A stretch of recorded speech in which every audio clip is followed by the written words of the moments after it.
What's going on? You know what? Someone's just talking some smack in the room. I mean, I'm going to show you how to move. I noticed how you didn't even give a name because that's how much I don't even care. That's right. Look at the That's right. I don't want to hurt that person's feelings. So listen, right now, if you all on this journey, we want to know where you're going because this is the end of summer. Summer's winding down. Unfortunately, kids are going back to school, virtual or in person, depending on where you are. Where are you guys going? Because I think Lacey wants to grade your vacations. She wants to know where you're going. I mean, and I hope they're going somewhere. A lot of schools have already started, and that's one thing why we chose to just kind of get away and no destination, just drive as a family, because summer starts her homeschooling as soon as we get back. So we're about to hit the ground running right along with you guys. That's right. Here's a question for you. What brand camper are you riding in? Coleman. Ooh, it's nice. I mean, heck.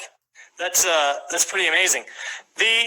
Now in terms of being able to balance this road trip, you literally are free forming it. I mean, you guys are sleeping in the camper, you're pulling into to a campground and just totally winging it. Yes, and you know what? A lot of the campgrounds are booked, and so we'll just pull into a rest area and sleep. I'm very frugal. I don't like to waste a lot of money, and I believe that like paying a lot of money just to lay your head to me is ridiculous. So anytime I could get away with just pulling over and taking a cat nap and sleeping, I'm fine with. So literally that's what we've been doing. We haven't purchased a single place because we just kind of bunk out for the night, wake up early, and hit the road again. Wow. So we got people who are going down to Orlando, Florida. We've got someone who's in Jackson, Tennessee. We've got somebody who actually lives in South Carolina. Is going to South Carolina. South Carolina is a beautiful state. Oh, love it. The oak trees, the moss, Charleston, all of it. I love South Carolina. Absolutely. Absolutely. The well-deserved vacation that you're now on, Lacey, right this second. What have you seen? You know, not everybody's venturing out. A lot of people are kind of staying in. What have you seen in terms of the mood from South Carolina down to Florida and across to, where you're going?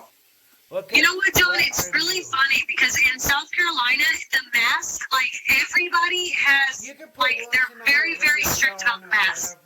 I get down to like Florida and then I start coming out towards Destin, and I've noticed like just the little shops that we haven't gone to, because like I said, we're trying to social distance. We're not trying to get around anybody. Places that are less people, the better.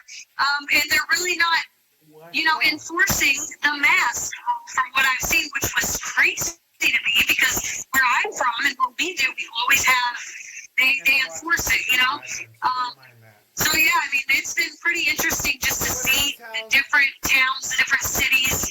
You drive for 2 hours. It's way different from what you just, drove through. But it's everywhere. It's still signs of people taking some precaution. And everyone's out and about. You go to the beaches, every hotel is just packed. So down at the Panhandle there, like we're going. Our family's going down to Florida, and everything's just packed. Everyone wants to get out and go somewhere, but they're not going too far. There aren't a lot of people who are, who are like, hey, it's time to go to Hawaii. I think you have to quarantine if you go to Hawaii. So it's like it's kind of refreshing in a lot of ways because you get to go vacation in your backyard, so to speak, at least somewhere that's in a 10-hour driving radius. I'm gonna go change. Yeah, for sure. And it's funny, John.